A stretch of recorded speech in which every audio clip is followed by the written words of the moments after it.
Hi guys, Colesy, and today I've been thinking about some of the weird shit that happened while I was at school. But I thought I'd share some of those stories with you guys. At my school, when you became a sixth former, we got a special house for all the sixth formers to go, and you got away from the rest of the school. We had a kitchen and all that so that we could actually go and make food for ourselves and have a tea, and we had a vending machine that had Coke in it. Anyway, I don't mean cocaine, I mean Coca-Cola. Obviously the school kind of put a toaster in there. I think there was an oven, there was a microwave, there was a kettle, just general kitchen things. I don't know anyone that used the kettle, to be honest. There was a Coke vending machine in there. We just drank Coca-Cola. We're fucking stupid. We just drank Coca-Cola all day. That's all we did. We'd just fucking stick 50p in and get a Coke. Somebody, however, decided to see what it'd be like if they boiled their own piss in the kettle.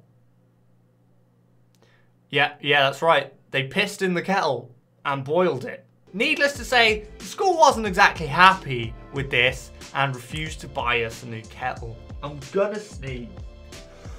Hey! I sneezed. It's what we used to do when we were in about year 9. We had a form room. Like, your form room is the room that you're assigned for your class. So your form room is the room that you hang out in at like lunch and break time, and that's basically your class's room. It was like a little wooden porta cabin kind of thing that was away from the rest of the school, which was pretty cool because it meant we could look out all the windows, because it had windows all the way around, and we could see if anyone was coming so that we could stop doing the dumb shit we were doing and not getting in any trouble. Other classrooms, they got blind spots, mate. They got blind spots. We had a perfect classroom in the middle of the school ground. You could see all around. You could see if Doris was coming. That was the woman that would walk around at lunchtime and give you detention and shit. Anyway, we came up with a game, because there wasn't a lot to do, of seeing how many people we could piggyback. And we would determine by how tall somebody was and how strong somebody was, or just big, how big someone was, what position in the piggyback they would go. So you'd have your strongest, your largest people. They'd go on the bottom. They'd be your rock, your stabilizing foundation of your piggyback. So then you get somebody else. You get probably quite an average person, not too heavy. They'd go on next, so you'd run up and jump behind them and get onto their back like a normal piggyback. So far, it's all normal, isn't it? It's just a person giving a person a piggyback. I mean, it's not that normal. You don't really see it if you're not a child. 2 people involved in a piggyback, one on the bottom, one on the back, normal. Right, so then you move on to the next person. So you need someone a little bit taller than the last person, so they can jump a bit higher, get onto the second person's back. Then you got 3 in a stack right there. You got a 3 stack of people. And you'd continue this and see how many you could get. Now I'm fairly tall. I was fairly tall at school as well. So I would always be second to last. I mean, there were a couple tall guys in my class, so we would generally be, we'd be the top. We'd be the people who have to jump the highest to get on the top. Pretty sure we made it to 5. We made it 5 people on one person's back. It was good. It was bloody fun. Here's another dumb thing we did at school, which was fun, apparently, but pretty stupid. We'd play the 2p game. What's the 2p game, you ask? Well, is we get 2p, a 2p piece. I don't actually have a 2p piece. I have no money in my office, which is dumb as shit. You get a 2p piece, right? And you'd put it on its end and you'd spin it on the table. So it's spinning on its end like that. You're spinning. Somebody would have to grab it between these 2 fingers. They'd have to go like that, boom, like that, catch it, so that it's between their 2 fingers. If they caught it, what they got to do was flick the coin at you on the table. So you put your 2p on your thumb, and you put it on the table, and you flick it like that. Flick it, just flick it at them, and they'd have their fist like this on the table. So you flick it directly at their knuckles with the intent to cut their knuckles.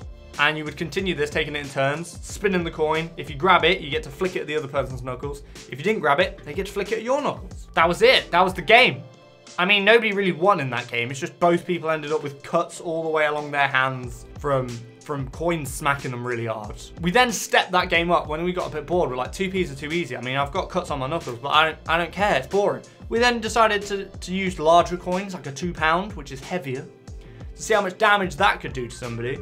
We also tried different body parts. I remember specifically a £2 being flicked right on my elbow and just slicing my elbow open. It's just what we did. We did it to somebody's nose here. We got them to bend down by the table like this. The table's here, they're like this, and then you flick a coin directly into their nose and cut their nose open. It's stupid. We're all into the game. We all wanted to play, so So then that was fine. Here's another game we used to play at school. I'm gonna kind of have to stand up. So what you'd have to do is you'd have to like make a circle below your waist. It has to be below the waist. Make a circle like that. If somebody looks at that, you get to punch them.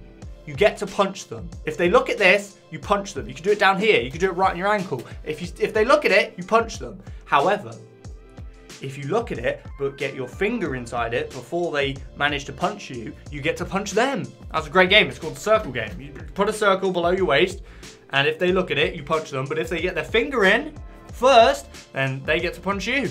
Good game. Good game, I think. We had a very small girl in our form, Kerry, right? So Kerry was very short. And we had quite small lockers. Probably guess where this is going. We had quite small lockers at school. They weren't like you see in American high schools. They weren't that big. They were fairly small. But one day we decided, Kerry, you're small.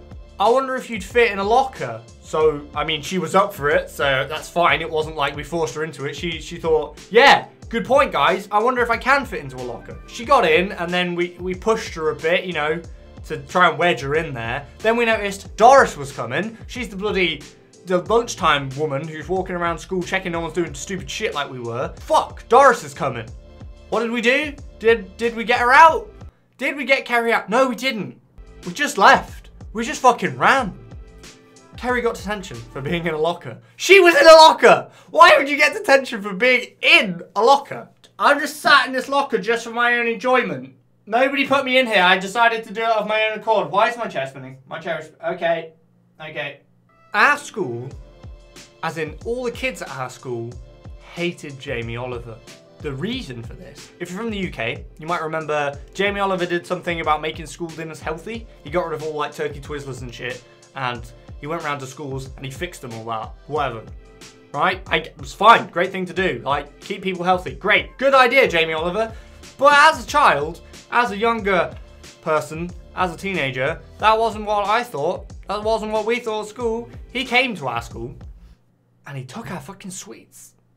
At break time, you could go into the canteen, buy sweets, buy Haribo, buy a bit of chocolate, you know? Didn't hurt anyone.